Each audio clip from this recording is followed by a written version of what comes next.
Hello बच्चों, welcome to my YouTube channel. आज हम लोग क्लास 7 की एक्सरसाइज 13.2 का क्वेश्चन नंबर फर्स्ट का सेकंड पार्ट करेंगे। ठीक है, चलिए तो कर लेते हैं। तो इसमें आपको एक इस तरह से एक डायग्राम दिया गया है जिसको आपको डॉट पेपर पे बनाना है, स्केच करना है। तो इस तरह से आप लोग सबसे पहले एक डॉट पेपर प्रिंट आउट करके निकलवा लेंगे। एक्चुअली जो मेरा वाला है वो थोड़ा सा इसकी स्पेस जो है वो ज़्यादा हो गया। आप थोड़ा सा छोटा, मतलब स्पेस जो हो जिसमें कम हो वो लेके आना। मेरे वाले का थोड़ा सा बड़ा डायग्राम बन रहा है। क्यों? क्योंकि इसके जो स्पेस है ना, डॉट्स की स्पेस है वो ज़्यादा है। तो आप लोग कोशिश करना कि छोटा बने जिससे आपकी कॉपी में भी इजीली आप पेस्ट कर पाओ उसको। ठीक है, तो चलिए हम लोग इस पे देख लेते हैं करके, क्योंकि मेरा बड़ा वाला है। तो इसमें दे रखा है, देखो 8, यहाँ पे 8 बॉक्सेस की लेंथ दी हुई है। ठीक है, तो हम लोगों ने क्या किया, 8 बॉक्सेस की लेंथ बना ली। 1 2 3 4 5 6 7 8 बॉक्सेस की लेंथ हो गई। उसके बाद इसमें दे रखा है यहाँ पे जिसकी हाइट है वो इसमें 2 दे रखी है। हाइट देख रहे हो आप लोग अपनी बुक में 2 हाइट दे रखी है। तो एक्चुअली मेरे जो बॉक्सेस हैं वो थोड़े से बड़े हैं, जैसे कि मैंने आपको बताया। तो यहाँ पे जो हाइट होगी वो थोड़ी सी मेरी बड़ी आ रही है। ठीक है, इस तरह से मैंने हाइट दे दी 2 और यहाँ भी जो इसकी ब्रेथ है वो 2 दे रखी है। ये 2 हो गई। ठीक है, फिर यहाँ भी इसकी 2 है,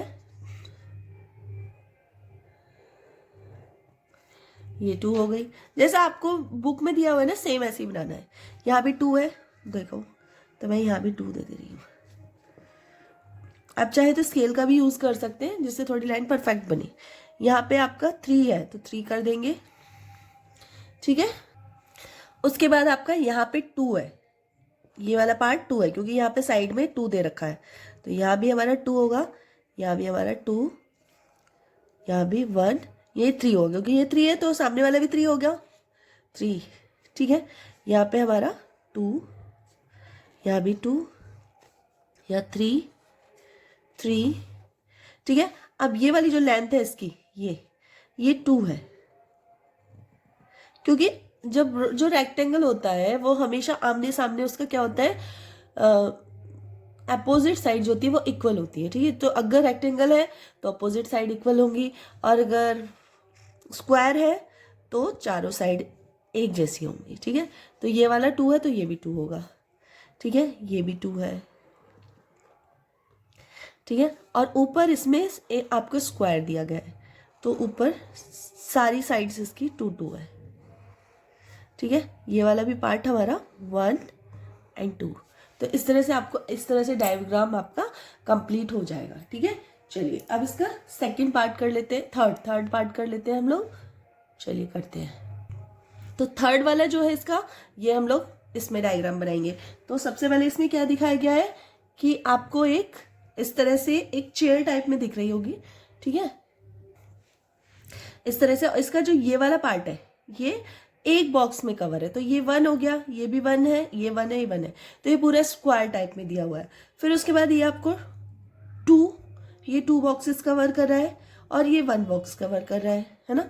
इधर 1 बॉक्स कवर कर रहा है, इधर 1 2 बॉक्स कवर, इधर भी 2 बॉक्स, इधर 1 2 3 बॉक्स कवर कर रहा है, इधर 3, ऊपर 3 बॉक्स कवर कर रहा है। तो हमें बिल्कुल इसी के जैसा यहाँ पे बनाना है। ठीक है, चलिए तो बना के देख लेते हैं। डायग्राम से यहाँ पे डॉटेड डायग्राम बनाना है। चलिए तो स्टार्ट करते हैं बनाना। सबसे पहले यहाँ पे 1 बॉक्स कवर किया हुआ, 1 लाइन कवर की है, तो हम भी सेम 1 लाइन इस तरह से कवर कर देंगे। फिर ऊपर भी इसमें एक्चुअली स्क्वायर बनाया गया है तो मैंने यहाँ पे एक स्क्वायर बना दिया है। ठीक है, फिर उसके साइड में उन्होंने 2 बॉक्सेस कवर किए गए हैं। ठीक है, तो हम भी यहाँ पे 2 बॉक्सेस कवर कर देते हैं, 1 और 2 डॉट्स तक ले जाते हैं। फिर उसके बाद इन्होंने यहाँ भी एक स्क्वायर बनाया। सबसे पहले हम लोग यहाँ से इसमें 3 बॉक्सेस तक गए हैं, ये 1 2 और 3 बॉक्सेस तक। ठीक है, फिर यहाँ से इसने 1 स्क्वायर बनाया गया है तो हम भी इसको 1 स्क्वायर बना देते हैं। फिर उसके बाद यहाँ पे इसने 2 बॉक्सेस तक कवर किए तो 1 2, यहाँ भी सेम होगा 2 बॉक्सेस तो 1 2, और ऊपर इसने रेक्टेंगल बना दिया है, वो सॉरी स्क्वायर बनाया है। तो इस तरह से ये आप डॉटेड शीट पे बना सकते हैं। ठीक है, कंप्लीट हो गया है। ये तो हमारा थर्ड कंप्लीट हो चुका है और मिलते हैं नेक्स्ट वीडियो में फोर्थ पार्ट जो है वो हम नेक्स्ट वीडियो में करेंगे। चलिए तो बाय।